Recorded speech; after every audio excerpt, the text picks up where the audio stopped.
el libro más leído por todas las generaciones, la luz que alumbra tu camino, el alimento que fortalece tu espíritu.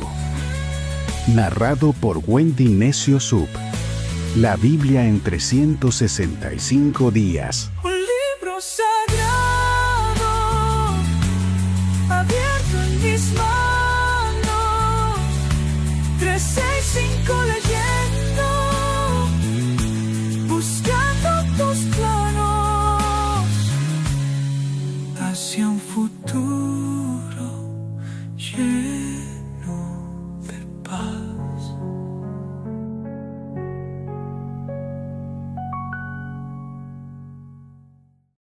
Bienvenidos al día 18 de la Biblia en 365 días.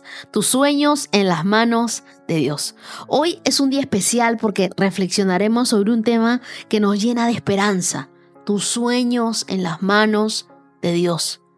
En las lecturas de hoy veremos cómo Dios obra en nuestras vidas, incluso cuando todo parece confuso o difícil. Él tiene un plan perfecto y confiar en su tiempo siempre da frutos eternos. Las lecturas para el día de hoy las encontramos en el libro de Génesis, capítulo 37 y capítulo 38 hasta el verso 30. En Mateo, capítulo 12, versos del 22 al 45. Salmos, capítulo 16, versos del 1 al 11. Y Proverbios, capítulo 3, versos del 27 al 32. Y hoy quiero animarte, motivarte a que no importa si estás empezando con el reto o te estás poniendo al día o quizás estás retrasado.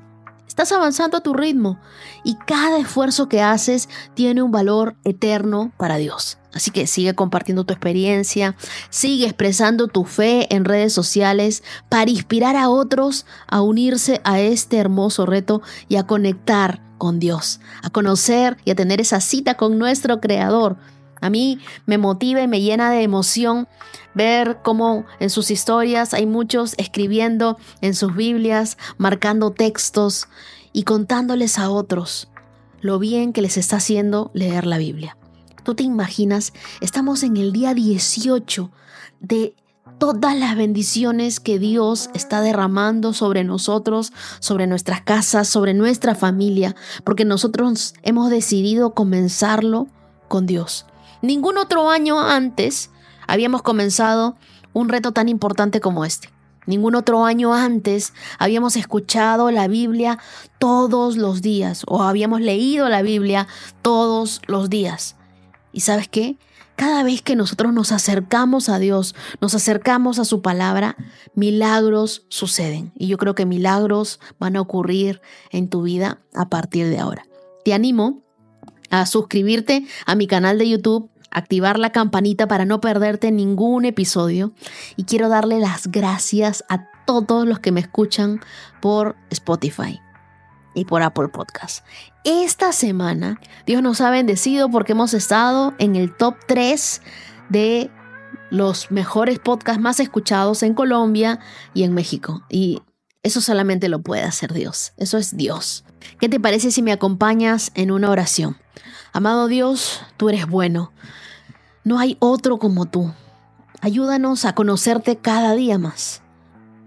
Queremos que mientras nosotros abrimos nuestra Biblia, también abramos nuestro corazón y aprendamos a escucharte. Destapa nuestros oídos espirituales, quita todo velo, toda venda de nuestros ojos para que podamos ver con claridad. Aquellos que están enfermos y que se les dificulta hacer el reto, Señor, trae sanidad sobre sus vidas. Aquellos a los que les falta una Biblia, provee para ellos.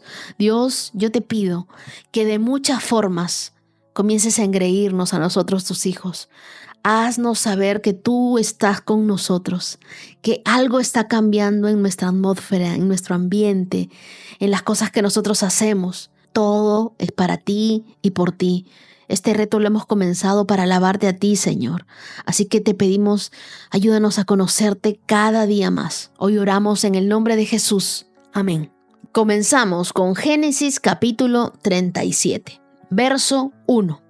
Los sueños de José. Entonces Jacob volvió a establecerse en la tierra de Canaán, donde su padre había vivido como extranjero. Este es el relato de Jacob y su familia cuando José tenía 17 años de edad. A menudo cuidaba los rebaños de su padre. Trabajaba para sus medios hermanos, los hijos de Bilha y Silpa, dos de las esposas de su padre. Así que le contaba a su padre acerca de las fechorías que hacían sus hermanos. Él era un Yevitrae. Seguimos. Verso 3. Jacob amaba a José más que a sus otros hijos porque le había nacido en su vejez.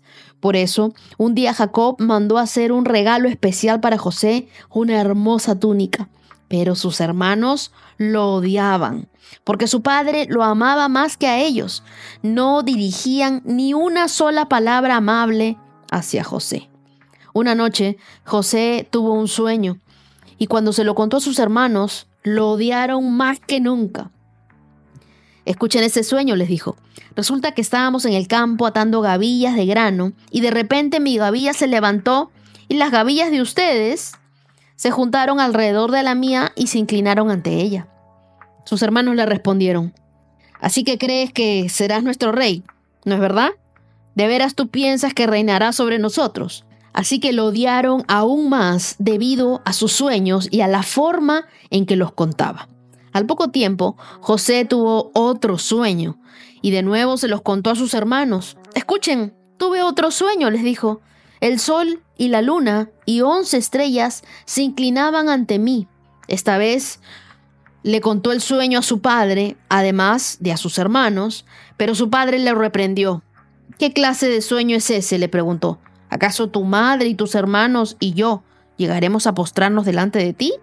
Sin embargo, mientras los hermanos de José tenían celos de él, su padre estaba intrigado por el significado de sus sueños. Poco tiempo después, los hermanos de José fueron hasta Siquem para apacentar los rebaños de su padre, y cuando llevaban un buen tiempo allí, Jacob le dijo a José: tus hermanos están en Siquem apacentando las ovejas. Prepárate porque te enviaré a verlos. Estoy listo para ir, respondió José. Ve a ver cómo están tus hermanos y los rebaños, dijo Jacob, y luego vuelve aquí y tráeme noticias de ellos. Así que Jacob despidió a José y él viajó hasta Siquem desde su casa en el valle de Hebrón.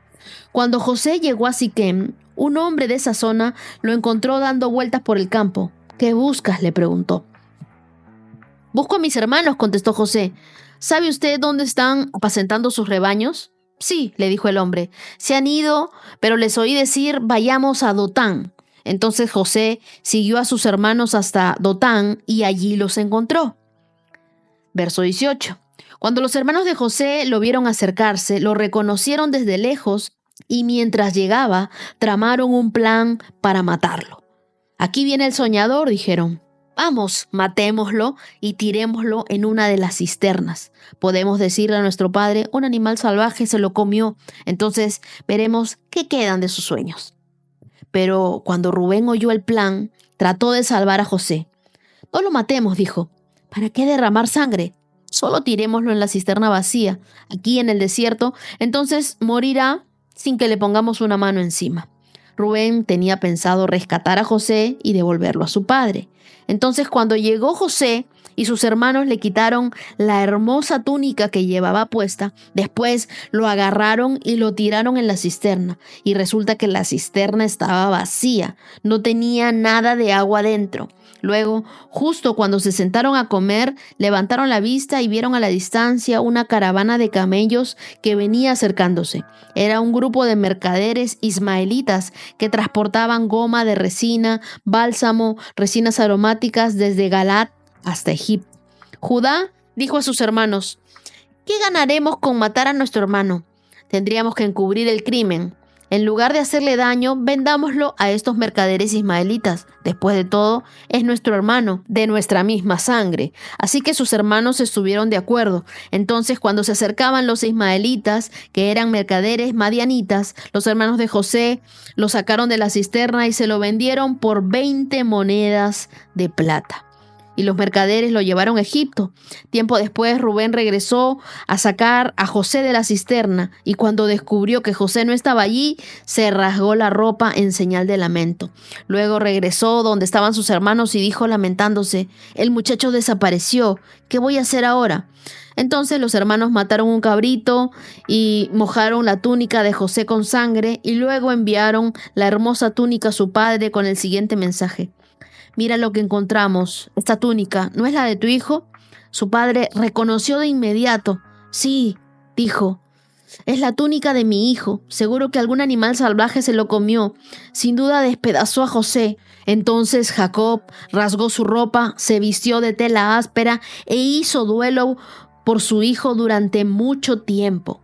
Toda su familia intentó consolarlo, pero él no quiso ser consolado. A menudo decía: me iré a la tumba llorando a mi hijo, y entonces sollozaba. Mientras tanto, los mercaderes madianitas llegaron a Egipto y allí vendieron a José a Potifar, quien era un oficial del faraón, rey de Egipto. Potifar era capitán de la guardia de palacio. Vemos en este capítulo de Génesis 37 a José, el soñador, y vemos su relación con su familia, ¿no? Los sueños que Dios le da, cómo el odio de los hermanos lo lleva a ser vendido como esclavo. En los días de José, todo el mundo tenía una túnica. La utilizaban para resguardarse del frío, para devolver sus pertenencias cuando viajaban o para envolver bebés. Ahora, la mayoría de las túnicas eran sencillas, llegaban hasta la rodilla y tenían las mangas cortitas.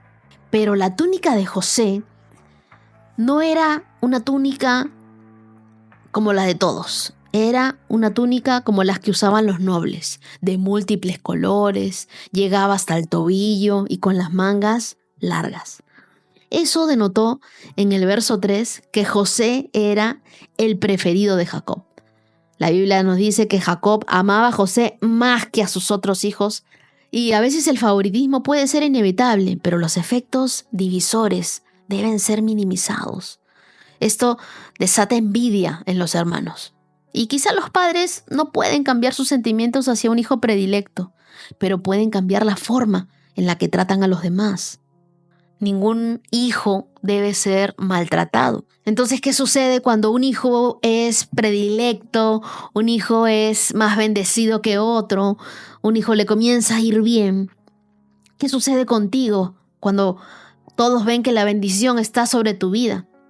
Y es que el propósito de Dios en tu vida puede despertar oposición, pero esa misma oposición te lleva al destino que Dios diseñó para ti. Luego Dios le da 2 sueños proféticos que indican su futuro liderazgo, y esto intensifica el odio de sus hermanos. A mí me sorprende cómo la Biblia de arranque comienza a decir: lo odiaron aún más, lo odiaron más que nunca, lo odiaron hasta querer matarlo. No debemos permitir que la envidia o el rechazo de otros te alejen de la visión que Dios puso en tu corazón. La envidia destruye familias. La envidia de los hermanos de José hizo que ellos quisieran traicionarlo, quisieran matarlo. Los hermanos de José ya estaban enojados por la posibilidad de que su hermano menor se convirtiera en el jefe de ellos. Y luego José le echó más leña al fuego con su actitud inmadura y sus alardes, ¿no? Y es que a nadie le cae bien un fanfarrón. Hay cosas que Dios te dice a ti que no es para que se las cuentes a todo el mundo. Yo creo que eso aprendió José a duras penas, ¿no? Yo estoy permitiendo que el resentimiento y la envidia afecten mis relaciones. Cuando el odio comienza en el corazón, pero siempre termina en acciones. ¿Podría la envidia causarle a alguien deseos de matar? Antes de que me digas, claro que no. No te olvides de Caín y Abel. Y observemos a los 10 hermanos de José que estuvieron dispuestos a matar a su hermano por causa de su túnica de colores y de sus sueños.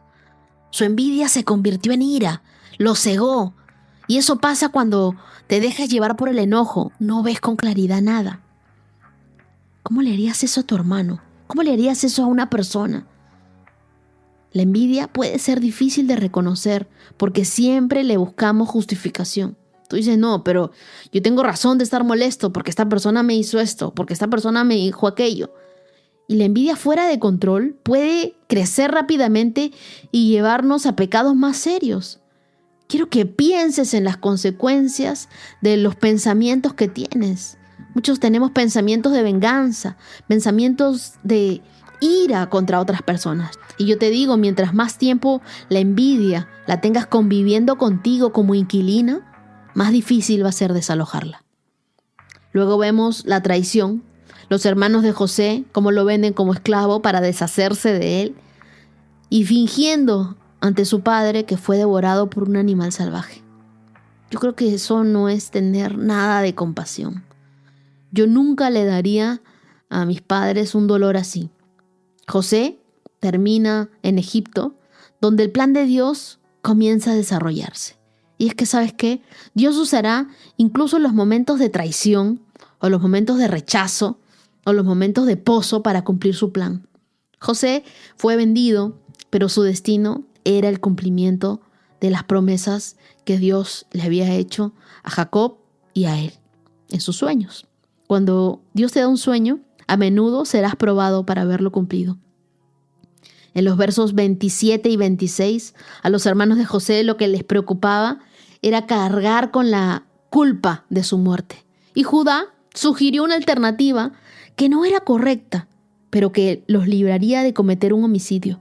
Y a veces optamos por la solución que es la menos mala, ¿no? Pero aún así es incorrecta. Cuando alguien a ti te proponga una solución aparentemente viable, primero pregúntate, ¿esto es correcto? ¿Qué haría Jesús en mi lugar? Lo que estoy pensando, lo que estoy haciendo, ¿viene de Dios? Y luego en el verso 28, los hermanos de José deciden no matarlo, sino venderlo. Pensaban que él podía ser vendido como esclavo. Estaban muy dispuestos a que aquellos crueles traficantes de esclavos hicieran la maldad que ellos no se atrevían a cometer. José tendría que enfrentarse a un viaje de 30 días a través del desierto, probablemente encadenado, porque así se les trataba a los esclavos, a pie, lo tratarían como un equipaje, y una vez en Egipto lo venderían como mercancía. Sus hermanos pensaron que nunca lo volverían a ver, pero Dios estaba en control de la vida de José y tenía otros planes para José. Versos 29 y 30 nos cuentan el momento en el que Rubén regresa al pozo a buscar a José, pero José ya no estaba. Su primera reacción fue ¡ay de mí! En vez de ¿qué le pasará a mi hermano? A José. Y yo me pregunto, cuando tú te ves en una situación difícil, ¿te preocupas primero por ti? ¿O consideras a la persona que se ve más afectada por el problema? Y lo más probable es que encuentres la solución. Dios usa la adversidad. Aunque José fue traicionado, cada paso en su sufrimiento lo acercó más a su propósito. Y Dios permitió que sobreviviera y que prosperara donde muchos hubieran fracasado. Quizás puedes identificarte con una o más de las dificultades por las que pasó José. Él fue traicionado, él fue abandonado por su familia, él fue acosado sexualmente, él fue castigado por hacer lo correcto, él soportó un largo encarcelamiento, él fue olvidado por aquellos a quienes ayudó. José no es de los que se preguntaba, ¿por qué a mí, Señor? ¿Por qué a mí? ¿Por qué me está pasando esto? Más bien él siempre dijo, ¿qué debo hacer ahora? ¿Cuál es el siguiente paso? Los sueños, amigos, siempre vienen con desafíos. Y Dios le mostró a José un futuro glorioso, pero no le reveló el proceso que enfrentaría para llegar allí. Muchos de nosotros tenemos grandes promesas y sueños, pero nos hemos olvidado del proceso que tenemos que afrontar para recibir esos sueños y esas promesas. Te pregunto hoy, ¿confías en el proceso de Dios, incluso cuando no entiendes lo que sucede? A veces Dios no nos da el mapa completo, pero sí nos guía paso a paso. Toma un momento para examinar tu corazón. ¿Hay envidia? ¿Hay rencor? ¿Hay falta de perdón en tu corazón? ¿Te han tratado peor que los hermanos de José? Ora y entrégale a Dios esas emociones y pídele, sana mis relaciones, sana mi corazón. Dios, hoy yo quiero confiar en tu proceso. Quiero que tomes un momento para escribir tus sueños y tus metas y le pidas a Dios que te ayude a perseverar, incluso cuando enfrentes oposición y cuando los desafíos sean inesperados. Que tú seas como un portador de paz para tu familia. Si hay conflictos en tu hogar, que busques las formas prácticas de reconciliar. José sufrió por la falta de unidad, pero al final Dios lo usó para restaurar a su familia. Génesis 37 nos recuerda que Dios nunca abandona a los que confían en Él, incluso cuando parecen estar en el fondo del pozo. Los sueños de Dios a menudo requieren paciencia, fe, perseverancia, pero sus planes siempre se cumplen. Y te lo repito, los planes de Dios siempre se cumplen. ¿Qué área de tu vida necesitas rendir hoy al proceso de Dios? ¿Estás listo para confiar en que el sueño que Dios puso en tu corazón será cumplido en su tiempo? Los sueños de José fueron una revelación divina de su futuro.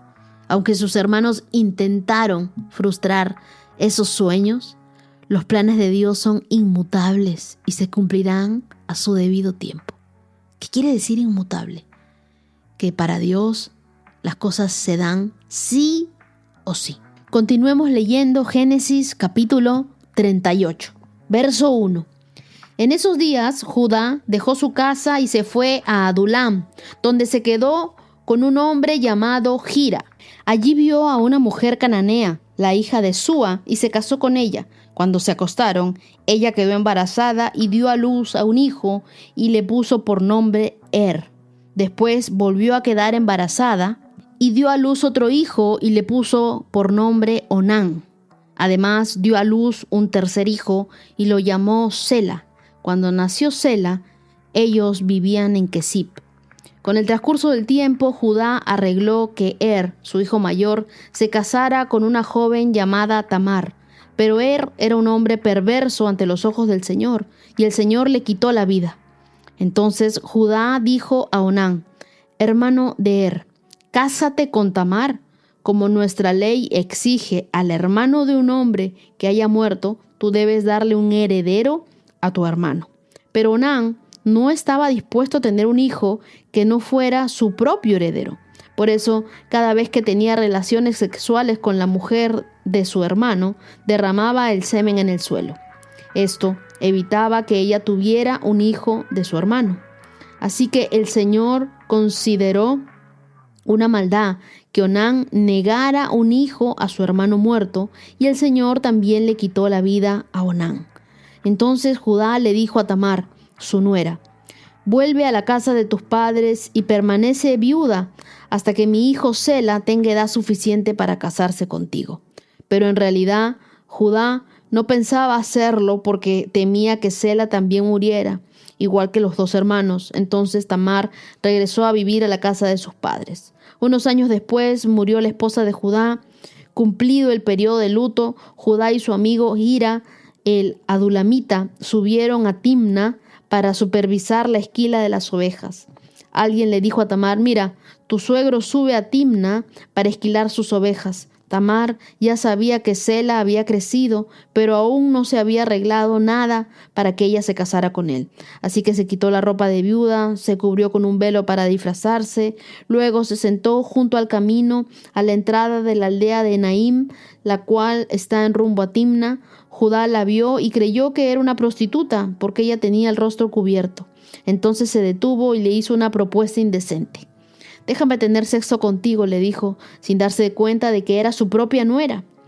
¿Cuánto me pagarás para tener sexo contigo?, preguntó Tamar. Te enviaré un cabrito de mi rebaño, prometió Judá. ¿Pero qué me darás como garantía de que enviarás el cabrito?, preguntó ella.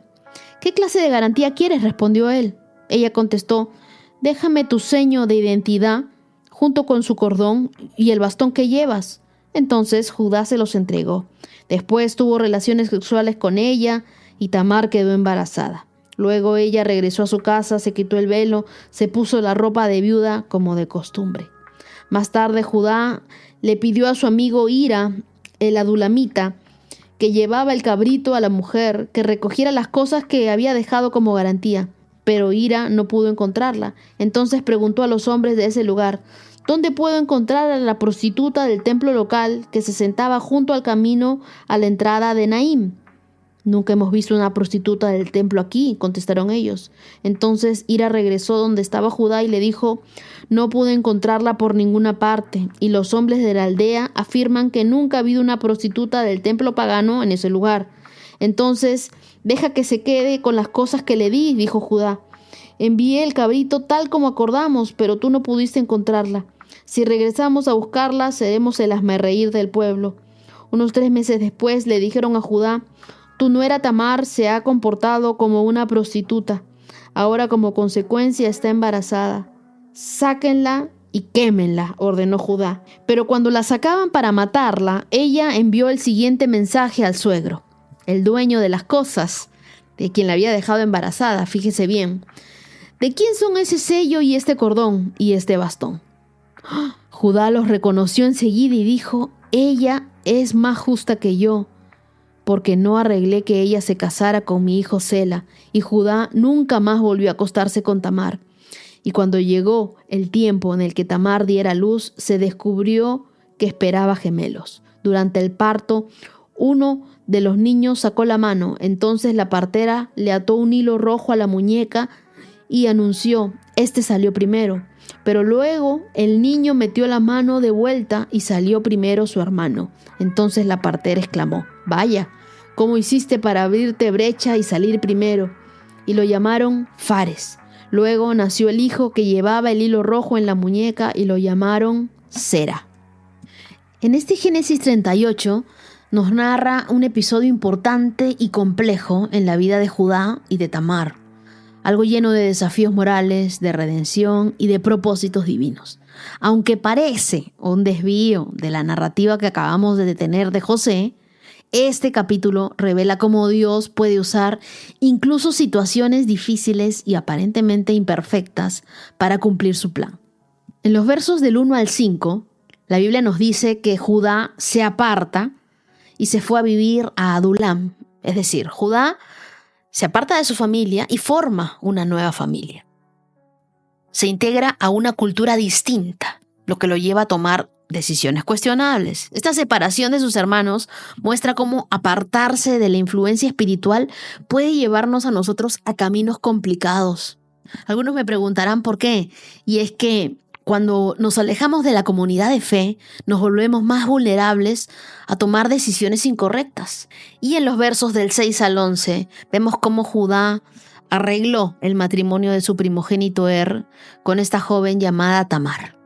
Y el pecado y la maldad siempre tienen consecuencias. Tamar queda viuda de queda desprotegida en una sociedad que dependía de hombres para la herencia, para la seguridad. Y Judá, en lugar de cumplir con su deber, decide retrasar la solución, dejando a Tamar en un estado de vulnerabilidad. Pero algo que yo sé es que Dios nunca ignora la injusticia. Su justicia siempre llega en el tiempo perfecto. Tamar decide tomar una decisión arriesgada. Y es que esta ley de la obligación de que un hombre se casase con la viuda de su hermano se explica en Deuteronomio 25, versos del 5 al 10. Pero la razón de esta ley era para que la viuda sin hijos pudiera concebir y recibiera la herencia del esposo fallecido. Entonces, la deja viuda, pero también la deja sin hijos. No había una línea familiar a través de la cual pudiera ser transferida la herencia y la bendición de este pacto. Dios mata a Onán porque no quiso cumplir con la obligación que tenía con su hermano y con Tamar. Y bueno, en los versos del 15 al 23 nos parece extraño que en la historia se escriba acerca de la prostitución con tanta ligereza. Sin embargo, las prostitutas eran comunes en las culturas paganas como la de Canaán, y las prostitutas públicas servían a las diosas cananeas y eran parte de los cultos religiosos. ¿Qué hace Tamar? Tamar se quita las ropas de viuda, se disfraza, ¿no? Y Tamar, al ser ignorada por Judá, toma medidas desesperadas, ¿no? Para asegurar su lugar en la familia de Israel. Aunque su plan parece cuestionable, su acción demostraba valentía y el deseo de justicia.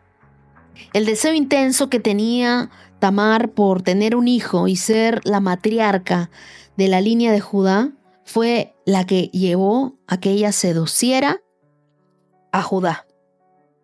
Y a Judá lo llevó su lujuria. Ninguno de los dos casos tenía justificación. Y yo me pregunto, ¿no? ¿Por qué Judá no tuvo problema alguno en meterse con una prostituta, pero sí estaba dispuesto a ejecutar a su nuera por ser una? Entonces, para entender esta aparente contradicción, algo que nosotros tenemos que aprender es que la función principal de la mujer de Canaán era dar a luz hijos y que se perpetuaran en su línea familiar. Ahora, esta historia de ninguna manera implica que Dios se hace de la vista gorda ante la prostitución. No, a través de la Biblia, la prostitución se condena como un pecado serio.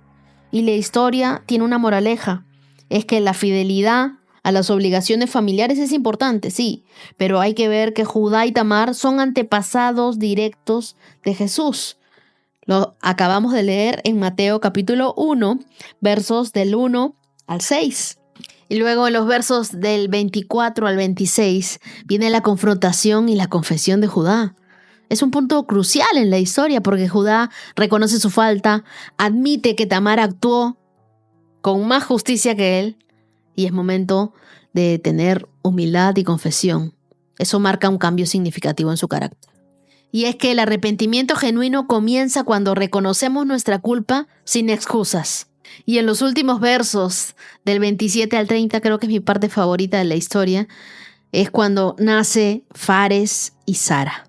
Fares es el hijo de Tamar que se convierte en el ancestro directo de Jesús.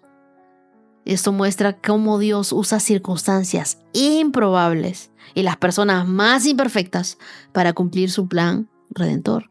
Dios no elige a los perfectos, sino a los dispuestos, y su gracia transforma cada historia para su gloria. Mateo 12, del 22 al 45. Jesús y el príncipe de los demonios. Luego le llevaron a Jesús a un hombre ciego y mudo que estaba poseído por un demonio, y Jesús sanó al hombre para que pudiera hablar y ver. La multitud quedó llena de asombro y preguntaba, ¿será posible que Jesús sea el hijo de David, el Mesías? Pero cuando los fariseos oyeron del milagro, dijeron, con razón puede expulsar demonios. Él recibe su poder de Satanás, el príncipe de los demonios. Y Jesús conocía sus pensamientos y les contestó, todo reino dividido por una guerra civil está condenado al fracaso. Una ciudad o una familia dividida por peleas se desintegrará.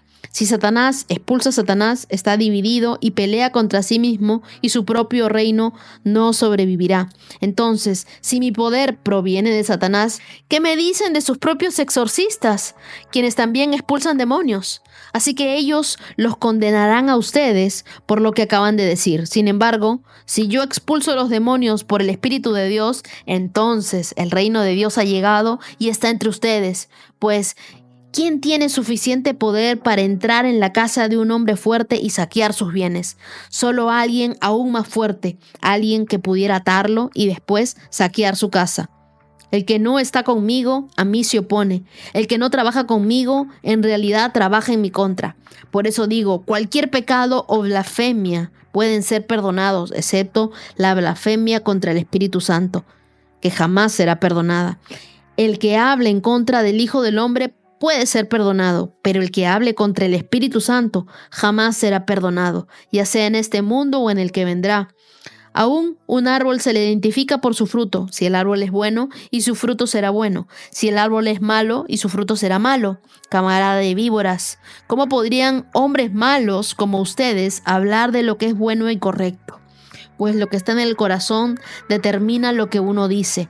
Una persona buena produce cosas buenas del tesoro de su buen corazón, y una persona mala produce cosas malas del tesoro de su mal corazón. Les digo lo siguiente, el día del juicio tendrán que dar cuenta en toda palabra inútil que han dicho. Las palabras que digas te absolverán o te condenarán. Un día, algunos maestros de la ley religiosa y algunos fariseos se acercaron a Jesús y le dijeron: Maestro, queremos que nos muestres alguna señal milagrosa para probar tu autoridad. Y Jesús le respondió: Solo una generación maligna y adúltera exigiría una señal milagrosa, por la única que les daré será la señal del profeta Jonás. Así que Jonás estuvo en el vientre del gran pez durante 3 días y 3 noches. El Hijo del Hombre estará en el corazón de la tierra durante 3 días y 3 noches. El día del juicio, los habitantes de Nínive se levantarán contra esta generación y la condenarán, porque ellos se arrepintieron de sus pecados al escuchar la predicación de Jonás. Ahora, alguien superior a Jonás está aquí, pero ustedes se niegan a arrepentirse. La reina de Saba también se levantará contra esta generación el día del juicio y la condenará, porque vino a una tierra lejana para oír la sabiduría de Salomón. Ahora, hay alguien superior a Salomón y está aquí, y ustedes se niegan a escuchar.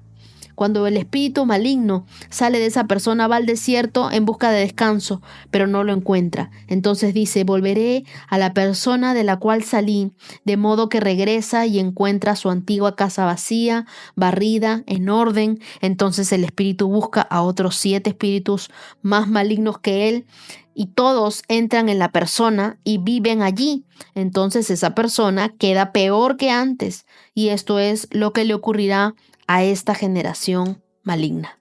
Miren que la multitud estaba asombrada por el poder de Jesús en Mateo 12 del 22 al 24, ¿no?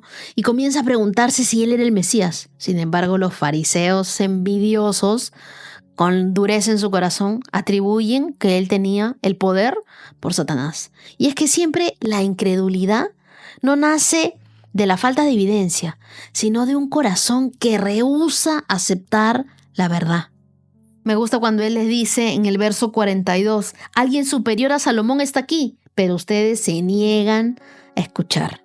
¿Te has dado cuenta que los incrédulos se niegan a escuchar lo que Dios les quiere decir? Y la respuesta de Jesús a la blasfemia también es increíble, porque Jesús expone lo absurdo de la acusación de los fariseos y explica que su poder proviene del Espíritu Santo, no del mal, no del enemigo, no del diablo. Advierte sobre el pecado imperdonable. Dice: no cometan blasfemia contra el Espíritu Santo. No rechacen al Espíritu Santo ni a su obra. Por eso es que nosotros siempre comenzamos pidiéndole al Espíritu Santo que transforme nuestro corazón, que nos enseñe a escuchar la voz de Dios. Resistir a la voz del Espíritu Santo puede endurecer tu vida espiritual, te puede alejar de lo verdaderamente valioso de tener una conexión con Dios. Acuérdate que cuando Jesús ascendía al cielo, Él les dijo: yo me voy, pero viene detrás de mí un consolador, y Él estará con ustedes todos los días hasta el fin del mundo. Entonces, en el Antiguo Testamento nosotros tuvimos a Dios Padre, y lo vemos actuar desde Génesis hasta Malaquías. En el Nuevo Testamento vemos a Jesús obrando, pero Jesús se va en el libro de los Hechos y dice: enviaré al Consolador. Entonces yo te pregunto, ¿quién está con nosotros ahora? El Espíritu Santo. Dios nunca nos ha dejado solos, nunca nos ha abandonado. En el Antiguo Testamento, el Padre. En el Nuevo Testamento, el Hijo, Jesús. Y ahora con nosotros, el Espíritu Santo. Y luego la Biblia nos habla. I don't blame you for living this wish had been enough for you to stay.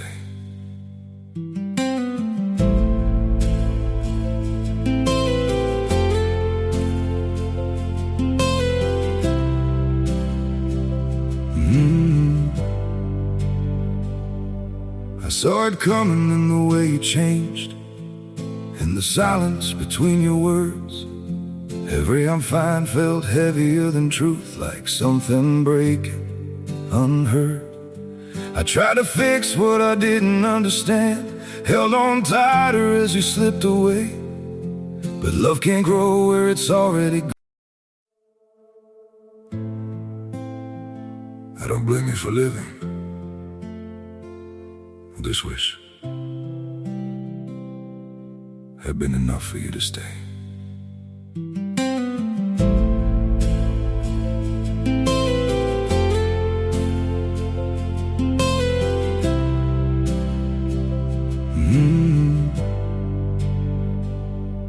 I saw it coming in the way you changed, in the silence between your words. Every I'm fine felt heavier than truth, like something breaking unheard. I tried to fix what I didn't understand, held on tighter as you slipped away. But love can't grow where it's already gone. I don't blame you for living this wish had been enough for you to stay.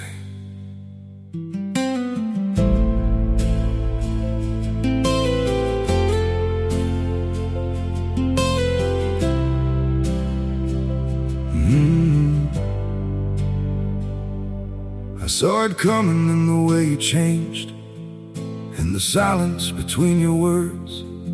Every I'm fine felt heavier than truth, like something breaking unheard. I tried to fix what I didn't understand, held on tighter as you slipped away. But love can't grow where it's already gone. I don't blame you for living this wish. Habla sobre el árbol y sus frutos en los versos 33 al 37, que al árbol se le conoce por sus frutos.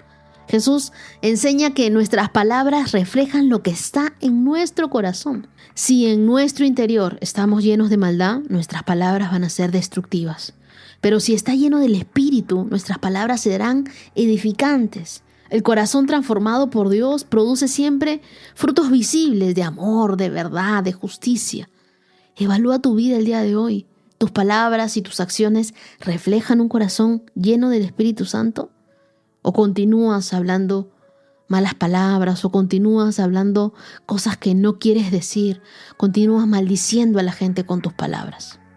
Y por último, Mateo 12, versos del 43 al 45, dice: cuando el espíritu maligno sale de una persona, va al desierto en busca de descanso, pero no lo encuentra. Entonces dice: volveré a la persona de la cual salí. Y es que Jesús nos advierte que simplemente eliminar el mal de nuestra vida no es suficiente. Debemos llenarnos de su presencia para evitar volver a caer. Hay personas que dicen constantemente: estoy cayendo. Y es que un corazón vacío es vulnerable al enemigo.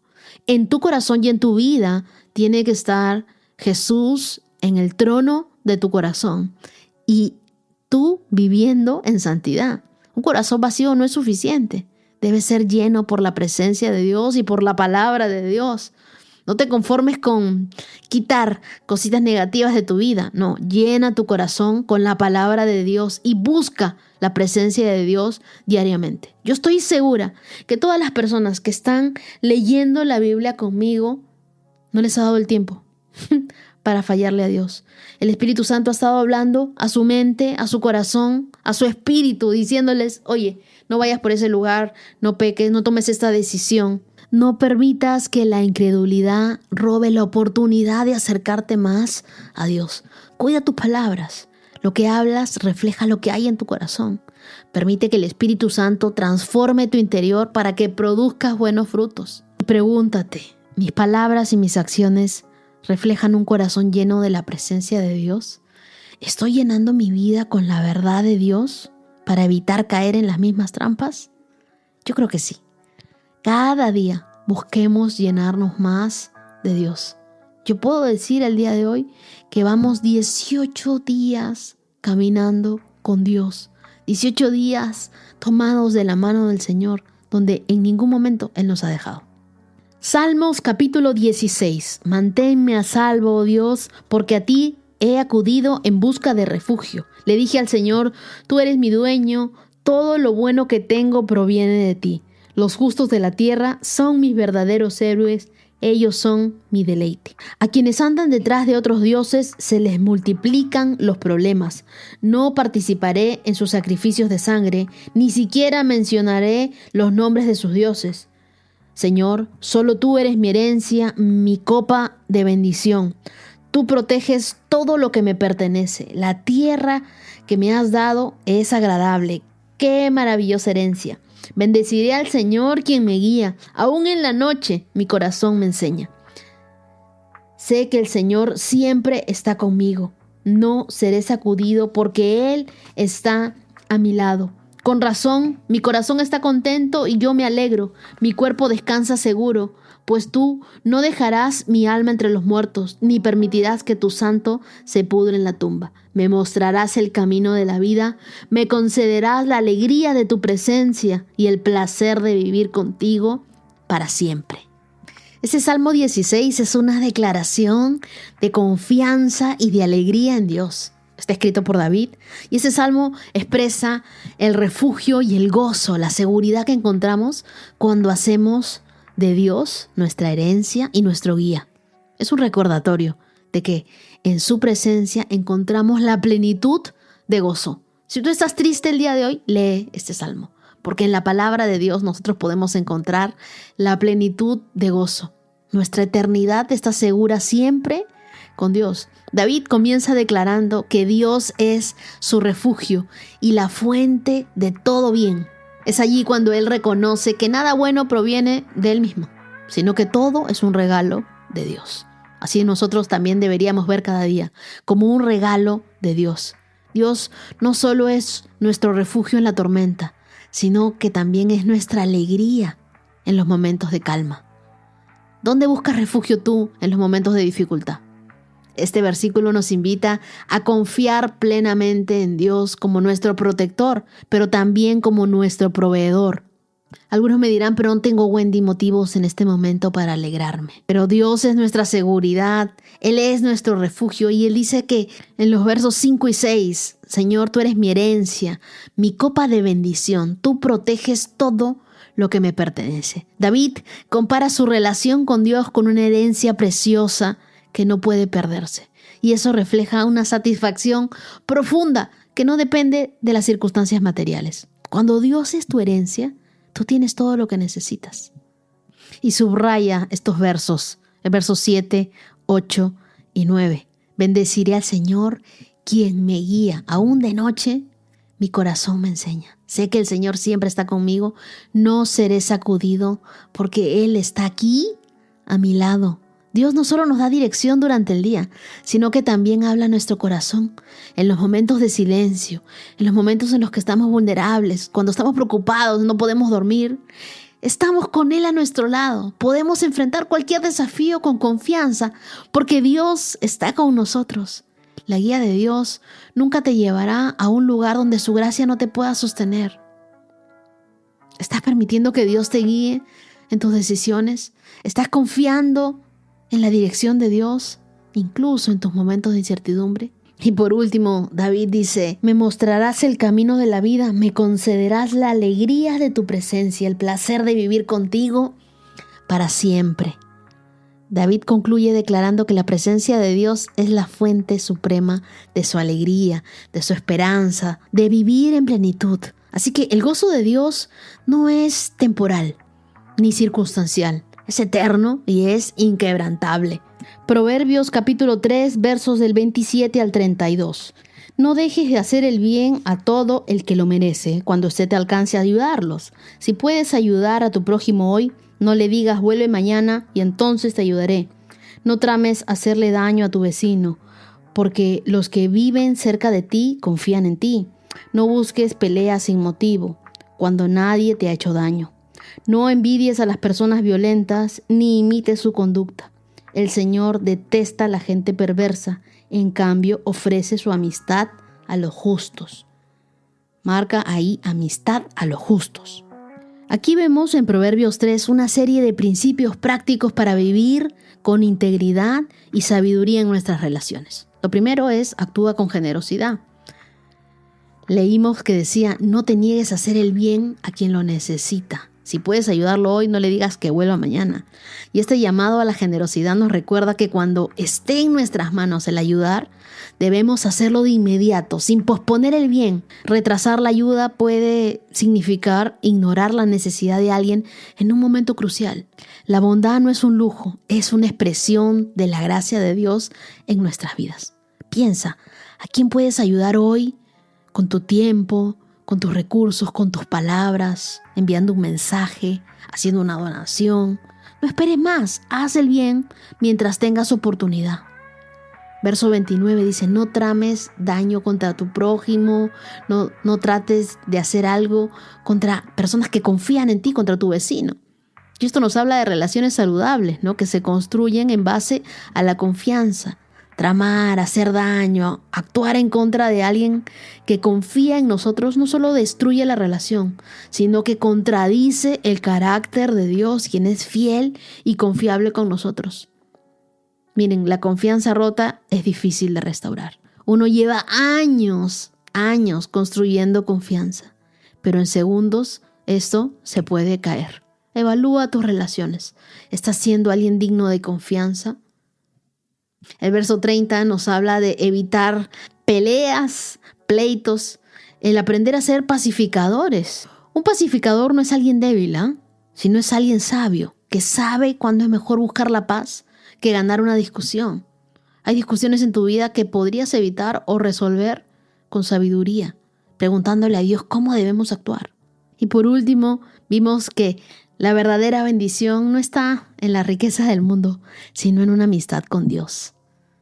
En lugar de envidiar a los malvados, busca el favor de Dios, viviendo de manera justa, obediente a su palabra. Sé generoso, haz el bien, vive con integridad, construye relaciones basadas en la confianza, busca la paz. No te involucres en pleitos necesarios, no te comas pleitos que no te corresponden. Confía en la justicia de Dios. No envidies a nadie. Enfócate tú en agradar a Dios, que Dios bendice a sus justos con su amistad. ¿Cuánto me gustaría que Dios nos vea en el cielo y diga, adelante, amigo, hagámonos cada día más amigos de Dios? Y bueno, hasta aquí llegamos. Día 18. Check. Nos vemos mañana y estamos a poquitos días de formar un hábito en nuestras vidas. Y yo creo que Dios nos va a sorprender cada día de este reto. 365 con Dios, con Wendy Necio Sub.